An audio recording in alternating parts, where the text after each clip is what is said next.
High guys, welcome to cricket chat Venkatesh. మీరు cricket match చూసినప్పుడు commentary ఏ భాషలో వింటారు? English, Hindi or Telugu?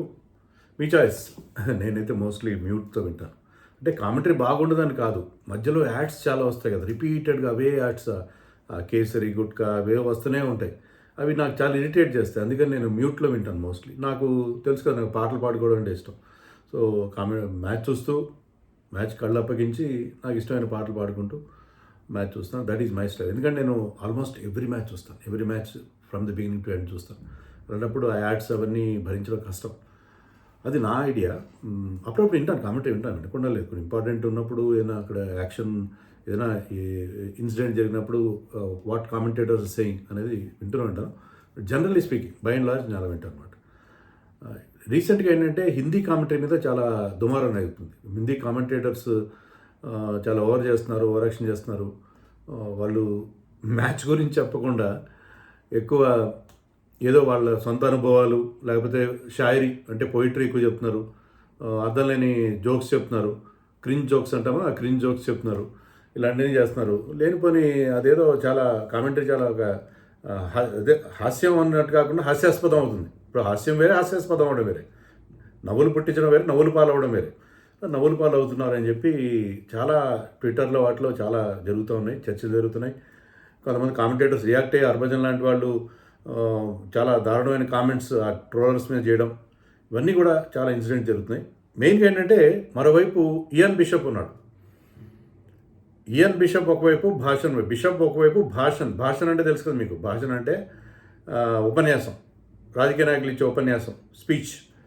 భాషణ్ ఒకవైపు నడుస్తుంది. బిషప్ ఏం చేస్తున్నాడు?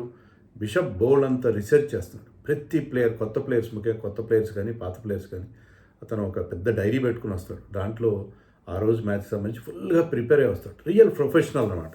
Real professional. ఒక పుస్తకంలో అన్నీ రాసుకొని వస్తాడు. మీకు ప్లేయర్స్ గురించి చెప్తాడు. ఒక ఎగ్జాంపుల్ చెప్తాను. కుమార్ కుషాగ్రా ఆడుతున్నాడు, మన గుజరాత్ క్యాడ్. కుమార్ కుషాగ్రా ఆడుతుంటే అతను ఏం చెప్పాడు? కుమార్ కుషాగ్రా 17 ఏళ్ళ వయసులోనే ఫస్ట్ క్లాస్ మ్యాచ్లో 250 కొట్టాడు. జావేద్ మియాంద్ అది రికార్డ్ బ్రేక్ చేశాడని ఇయాన్ బిషప్ చెప్పాడు. అదే హిందీ కామెంటరీ వాళ్ళు ఏం చెప్తారు? కుషాగ్రా, కుష్ Agra,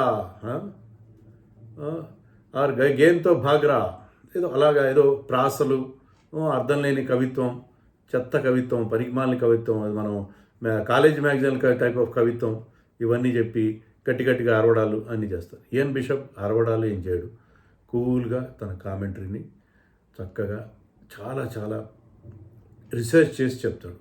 Ian bishop Jos Buttler మన వరల్డ్ కప్లో అతని యావరేజ్ 15 మాత్రం ఉంది. బాగా ఎక్కువ సార్లు 6 సార్లు 8 సార్లు స్పిన్నర్స్కి అవుట్ అయ్యాడు. ఇలాంటి డీటెయిల్స్ అతను ఇస్తాడు. హిందీ కామెంటర్ అలా కాదు, పోయిటరీ చెప్తారు, ఎక్కడెక్కడో సినిమా పాటలు పాడతారు, ఏవో అర్థం లేని అన్నీ చెప్తారు. సో ఇది ఆ తేడాని ఎక్కువగా హైలైట్ చేస్తున్నారు. అది హైలైట్ చేస్తూ ఏమన్నారంటే ఒక ట్విట్టర్లో ఒక అతను ఎవరో పెట్టాడంట, వీళ్ళు ముగ్గురు ఫోటో పెట్టాడు. ఎవరు? సెహ్వాగ్, ఆకాష్ చోప్రా, హర్భజన్ సింగ్ ముగ్గురు ఫోటోలు పెట్టి 3 క్లోన్స్ ఉన్నారు. వీళ్ళు జోకర్స్. వీళ్ళేమో బిషప్ ఏమో బ్రహ్మాండానికి కామెంటరీ చెప్తున్నాడు, చక్కగా అన్ని విషయాలు చెప్తున్నాడు అని చెప్పి. అనికేత్ వర్మ గురించి కూడా చెప్పాడు. ఏం చెప్పాడంటే, అనికేత్ వర్మ చిన్నతనంలో తల్లి చనిపోయింది, అమ్మమ్మ దగ్గర పెరిగాడు. వాళ్ళ మేనమామ అతనికి పెద్ద వయసు ఏం లేదు, కానీ తన చదువు అన్నీ వదిలేసుకుని మేనల్లుడి కోసం అతను తీసుకెళ్ళి ఒక 15 కిలోమీటర్లు భోపాల్ తీసుకెళ్ళి అక్కడ రోజు క్రికెట్ ఆడించడం, త్యాగం చేసి, మేనమామ చేసిన త్యాగం వల్ల ఇలాంటివన్నీ మంచి మంచి విషయాలు, మంచి హోంవర్క్ చేసుకొచ్చి అన్నీ చెప్తాడు. వీళ్ళేమో లేనిపోయిన చెప్తున్నారు. అందుకని అంటే బిషప్తో పోలుస్తూ మీరు అంత చెత్త చెప్తున్నారు, జోకర్స్ మీరు అని చెప్పి పెడితే హర్భజన్ సింగ్ ఎలా రియాక్ట్ అయ్యాడంటే, ఒకటి అన్నాడు, ఓకే ఏనుగు వెళ్తుంటే కుక్కలు మురుగుతాయి అనేది అది జనరల్గా అన్ని భాషల్లో ఉన్న సామెత, ఇంగ్లీష్, హిందీ, అన్ని తెలుగులో అన్నింటిలో ఉన్నది. అది అన్నాడు. తర్వాత ఆ ముగ్గురు ఫోటో పెట్టాడు కదా, ఈ ముగ్గురు జోకర్లో నీ తండ్రి ఎవరో చూసుకో, తండ్రి ఎవరో తెలుసుకో. అది అలా వాళ్ళని ఆ రకంగా అట్లా ఆ రకమైన కామెంట్ చేయడం మీద చాలా ఆగ్రహావేశాలు వ్యక్తమైనాయి. సో ఓకే, ట్రోల్ చేస్తుంటారు, దాన్ని ఇగ్నోర్ చేయాలి. Even I get trolled. చాలా ఏదో మనం ఏదో కామెంట్ చేస్తే చాలామంది నచ్చుతుంది. ఇప్పుడు నాకు నచ్చిన విషయం మీకు నచ్చాలని ఏం లేదు, ఎవరికి నచ్చేది నచ్చదు. దానికి ఏంటంటే కొంతమంది చాలా సివిలైజ్డ్గా నాగరికతతో రియాక్ట్ అవుతారు. కొంతమంది ఏంటంటే వాళ్ళ పెంపకం సరిగ్గా లేక, తల్లిదండ్రులు సరిగ్గా పెంచక బూతులు వాడడం, చెత్త మాటలు మాట్లాడడం, చాలా అనాగరికంగా చాలా అన్ఎడ్యుకేటెడ్ స్టైల్లో వాళ్ళు మాట్లాడతారు. అవన్నీ జరుగుతూనే ఉంటాయి. ఇవన్నీ ఒక స్టేజ్కి వచ్చిన తర్వాత భరించక తప్పదు. సో దానికి అలా రియాక్ట్ అయ్యాడు అతను. దాని మీద కూడా చాలా గొడవైంది. సరే అది ఒక ఎత్తు. తర్వాత సెహ్వాగ్ చాలా గొప్ప ప్లేయర్ నో డౌట్. కానీ కామెంటరీ ఎప్పుడేంటంటే అతనికి ఒక మంచి ఇమేజ్ ఉంది. సెహ్వాగ్ ప్లేయింగ్ టైంలో ఎవరిని కేర్ చేయడు, ఏ బౌలర్ని కేర్ చేయడు, తన స్టైల్లో ఆడతాడు. కామెంటరీ కూడా తనదైన స్టైల్లో నేను ఏం చెప్పినా నడిచిపోతుంది అనే ఒక ఫీలింగ్ అనమాట. నేను బికాజ్ ఐఎమ్ సెహ్వాగ్ ఆ రకంగా అతను కామెంటరీ చెప్తున్నాడని చెప్పి చాలామంది ఫీలింగ్. ఏదో ఒకటి అందరినీ ఏదో అనేస్తాడు. తాజాగా అశ్విన్ హిందీ కామెంటరీ చెప్తాను. అశ్విన్ హిందీ కామెంటరీ అని చెప్తాను నాకు అర్థం కాదు. ఎందుకంటే అతన్ని యాష్ కీ బాత్ నేను రెగ్యులర్ చూస్తాను. బాగా మంచి విషయాలు, మంచి గేమ్ని బాగా అనలైజ్ చేస్తాడు, టెక్నికల్ ఆస్పెక్ట్స్ బాగా చెప్తాడు. దాంట్లో ఏంటంటే ఈ takes the assistance of Hindi senior journalist Vimal Kumar. అతని హిందీ సరిగ్గా ఉండదు. అతను హిందీ సరిగ్గా లేకపోవడం వల్ల అతన్ని అడుగుతాడు, ఈ మాట అర్థం ఏంటి, ఇదేంటి అని, దానికి హిందీలో ఏమనాలి అని అడుగుతాడు. అతను హిందీ కామెంట్ చేయడం, హిందీ భాష మీద పట్టు లేనప్పుడు మీరు ఆ భాష మీద కామెంట్ చేయడం ఏంటి? సో అది అశ్విన్ వచ్చాడు, హిందీ కామెంట్ చేయించడం తప్పు. స్టార్ స్పోర్ట్స్ వాళ్ళు ఇంగ్లీష్ చేయించాలి. అతను ఈజ్ గుడ్ అట్ ఇంగ్లీష్. అయితే అశ్విన్ రాగానే ఏమంటాడంటే నయి మురగ్ అంటే కొత్త కోడి వచ్చింది. కొత్త కోడి అనేది ఒక జాతీయమో ఇడియమాటిక్ ఎక్స్ప్రెషన్ కావచ్చు హిందీలో, కానీ అది అలా వాడడం, ఆ కొత్త కోడి అనడం అనేది కొంచెం అంత బాగా అనిపించలేదు. అదొకటి. తర్వాత కామెంటరీ ఎలా చెప్పాలంటే మీకు తోచింది చెప్పాలి, అంతేగాని ఎక్కువ ఆలోచించి ఓవర్ థింకింగ్ చేయకూడదు అన్నట్టుగా అన్నాడు అశ్విన్. దానికి అన్నాడు సెహ్వాగ్, అశ్విన్ ఉద్దేశించే కదా. అంటే దానికి అశ్విన్ ఏం రియాక్ట్ అయ్యాడంటే నా పేరెంట్స్ నాకు ఇలా నేర్పించారు, ఏదైనా మాట మాట్లాడే ముందు ఆలోచించి మాట్లాడని చెప్పి. ఎందుకు కోరుకుంటాడు అశ్విన్? దానికి మళ్ళీ ఒక రిప్లై ఇచ్చాడు. సో ఆ రకంగా జరిగింది. కొంచెం బ్యాంటర్ అంటారు. బ్యాంటర్ అంటే కామెంటేటర్ల మధ్య కొంచెం లెగ్ పుల్లింగ్ అంటారు. బ్యాంటర్ అంటే సరదాగా ఒకరి మీద ఒకరు జోకులు వేసుకోవడం. కానీ అది కొంచెం పద్ధతిగా ఉంటే బాగుంటుంది. అలా ఏదో ఆలోచించి చెప్పడం ఇదంతా. అలాగా అశ్విన్ని చాలాసార్లు ఇంటరాక్ట్ చేయడం అన్నీ చేశాడని చెప్పి నేను పూర్తిగా వినలేదు, కొంతసేపు చూశాను. అశ్విన్ని సరిగ్గా మాట్లాడలేదు సెహ్వాగ్.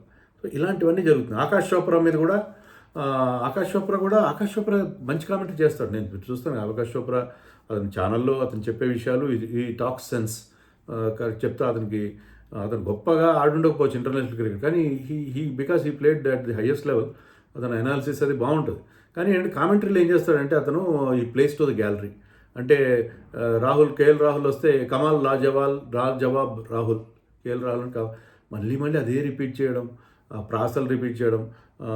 మిల్లర్ గేంద్ బాహర్, మిల్లర్ లోపలికి వచ్చాడు, బంతి బయటకు వెళ్ళిపోయి, ఇలాంటివన్నీ వాడినవే వాడి ఆ ప్రాసల కోసం ప్రాకులాడడం, ప్రాస కోసం ప్రయాసపడడం, ఇవన్నీ చాలా ఒక్క స్టేజ్. నేను కూడా కామెంటరీ చేశాను.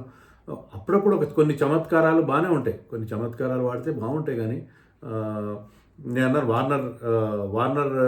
వార్నర్ డిసైడ్ అయితే వార్ వన్ సైడే అనేది అప్పట్లో చాలా పాపులర్. వార్నర్ డిసైడ్ అయితే వార్ వన్ సైడే. వార్నర్ ఎస్ఆర్హెచ్కి ఆడుతున్నప్పుడు నేను అన్న మాట చాలా పాపులర్ అయింది. ఇట్లా కొన్ని అవుతాయి.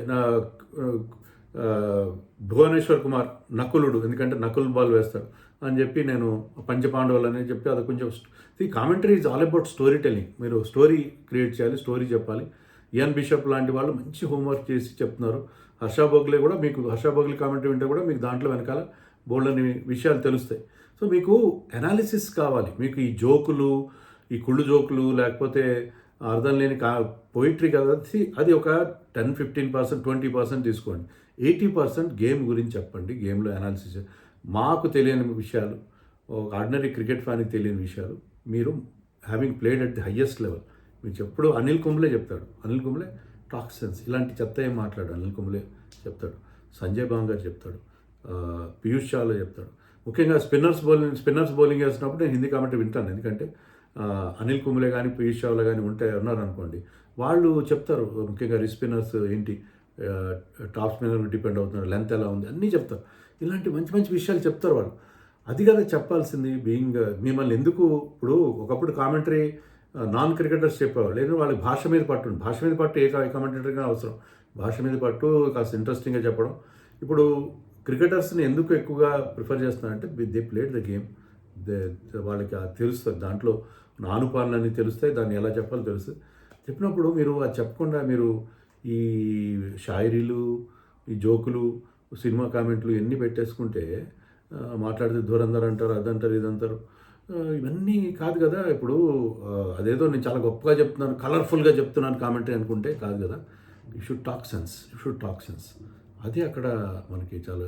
ఆకాష్ చోప్రా ఒక వీడియో కూడా పెట్టాడు ఏంటంటే, ఏదో పెయిడ్ పిఆర్ ఎవరో నా మీద నా కామెంటరీని బదనాం చేస్తూ చాలామంది పెయిడ్ ఇది చేస్తున్నారు, నన్ను బదనాం చేస్తున్నారు, నేను చాలా బాగా చేస్తున్న కామెంటరీ అంటే కింద ఎవరు చేస్తాను పని కట్టుకుని నేను కామెంటరీ అనడానికి. నీ కామెంటరీ నచ్చకపోతే నచ్చలేదని చెప్తారు అంతే తప్ప. ఎందుకంటే ఓవర్ చేస్తున్నాం. ఒక స్టేజ్ వరకు okay, because you restrict to the visuals. Action చెప్పు, స్టోరీ టెల్లింగ్. మరి ఎక్కడికి వెళ్ళిపోయి నేను అప్పుడు అలా చేశాను ఇవన్నీ చెప్తే ఎవరికి కావాలి? సో ఇలాంటి ఇర్ఫాన్ పఠాన్ లాస్ట్ ఇయర్ అతను పని కట్టుకుని హార్దిక్ పాండ్యా మీద క్రిటిసైజ్ చేయడం అన్నీ చేస్తే అతన్ని కామెంటరీ బాక్స్ నుంచి కూడా బ్యాన్ చేశారు. ఇది very nice fellow Irfan Pathan, but he now is back. అతను బాగానే చెప్తారు కామెంటరీ. ఇలాంటి ఎక్కువ ఈ జోక్లు, ఈ షాయరీ అన్నీ చెప్పాడు అతను, బాగానే చెప్తారు. సో ఇలాంటివన్నీ ఇప్పుడు జతిన్ సప్రు బాగా చెప్పాడు కామెంటరీ. జతిన్ సప్రు బాగా చెప్పేవాడు, కానీ ఎందుకునో అతన్ని ఈసారి పక్కన పెట్టారు. సో అక్కడ బోల్డెన్ రాజకీయాలు ఉంటాయి, అవన్నీ వేరే సంగతి. ఇంత చెప్పాను నేను, అసలు మనిషికి చెప్పలేదు. నవజోత్ సిద్ధు. సో ఈ షాయరీ తీసుకొచ్చిందే సిద్ధు. నేను 2015లో 15, 16, 17 3 ఏళ్ళు నేను సోనీకి చేశాను. అక్కడ చెప్పేవాడు అతను. సో అతని కామెంటరీ చాలా ఇష్టంగా వినేవారు చాలామంది. ఎందుకంటే ఆ షాయరీ టూ మచ్ అయిపోయింది. ప్రతిదానికి నువ్వు అసలు విషయం చెప్పకుండా ఇక్కడికో తీసుకెళ్ళిపోయి. సిద్ధుతో ప్రాబ్లం ఏంటంటే చాలామంది అతను కామెంటేటర్స్ చెప్పేది ఏంటంటే, అతను చెప్తుంటే మనం మాట్లాడినప్పుడు మొత్తం అంతా మోనోలాగ్. అతను అంటే కామెంటేటర్స్ ఒకరు ఏంటంటే యాక్షన్ డిస్క్రైబ్ చేస్తారు, వికెట్ పడినప్పుడు ఒకళ్ళు చెప్తారు, తర్వాత వాళ్ళు దాన్ని రీప్లే వచ్చినప్పుడు ఇంకోళ్ళు చెప్పాలి. సో దానివల్ల వినేవాళ్ళు కూడా రిలీఫ్ ఉంటుంది. అలా కాకుండా Siddhu goes on and on ఎక్కడ ఎవరికి రిలీఫ్ ఇవ్వడు. అది ఎలా అంటే ఒక స్టేజ్లో అది ఇష్టం వచ్చినట్టు మాట్లాడదు. రాయుడిని నువ్వు ఊసరు వెళ్ళి గిల్గిట్ ఏదో ఉంది, గిల్గిట్టో కెమిలియన్ అని అన్నాడు. సో అలా ఇష్టం వచ్చినట్టు మాట్లాడేయడం, విపరీతమైన పోయిటరీ చెప్పడం, అర్థం లేని విషయాలు, ఎక్కడెక్కడో తన భాషా పరిజ్ఞానాన్ని అప్పుడు వ్యక్తం చేయడం, ఇదంతా కూడా హిందీ కామెంటరీ మీద చాలా చాలా దారుణమైన ఇదిగా ఉంది. సో ఈ మీరు హిందీ ఉంటున్నారో లేదో తెలియదు, కానీ హిందీ కాదు ఏ భాష అయినా అదే స్టోరీ టెల్లింగ్ ఉంటుంది. ఇప్పుడు భోజ్పురి కామెంటరీ వస్తుంది, అది చాలామంది నచ్చుతుంది. ఏంటంటే వాళ్ళు మంచి హై ఎనర్జీతో చెప్తున్నారు, అది వినడానికి వినసొంపుగా ఉంది. భాష మీకు అర్థకపోయినా వినసొంపుగా ఉంది. అది కూడా నేను అంటే సోషల్ మీడియా చూసినవి. సో అలా మీరు కామెంటరీలో ఒక ప్యాషన్తో చెప్పండి, అంతేగాని దాంట్లో ఏదో మీ ఎజెండా పెట్టేసుకుని మీరు ఏదో మాట్లాడేసి, నేను ఎక్స్ క్రికెటర్ని కాబట్టి నేనేం చెప్పినా చెల్లిపోతుంది, నేనేం ప్రిపేర్ కాదు. ఇప్పుడు ప్రతి కామెంటేటర్కి ఏంటంటే వాళ్ళు మ్యాచ్ ముందు రోజు వాళ్ళకి ఒక స్టాటిస్టిక్స్ వాళ్ళతో టైఅప్ ఉంటుంది. మీ బ్రాడ్కాస్టర్కి వాళ్ళు ఏంటంటే ఒక 10 పేజీల మెటీరియల్ మీకు పంపిస్తారు, డాసియర్ పంపిస్తారు అంటే మ్యాచప్స్ ఉంటాయి. అంటే ఎవరు ఈ పలాని చాహల్కి పలాని బ్యాట్స్మెన్ ఎన్నిసార్లు అవుట్ అయ్యాడు, ఇతను ఎన్ని స్కోర్ చేశాడు, ఏం చేశాడు, అన్నీ ప్లేయర్ వైజ్, తర్వాత హిస్టరీ అన్నీ ఉంటాయి. ఒక 10 పేజీల మెటీరియల్ మీకు ఇస్తారు. అది చదువుకొని వచ్చి మీరు ఆ value addition to your commentary, అంటే మీరు యాక్షన్ డిస్క్రైబ్ చేయడంతో పాటు ఈ వాల్యూ ఎడిషన్గా ఈ విషయాలని చెప్పాలి, అక్కడ చెప్పాలి. మీరు అలా చెప్పకుండా ఏం ప్రిపేర్ అవ్వకుండా. I remember one particular commentator who did not play for the country, first class cricket ఆడిన క్రికెటరే.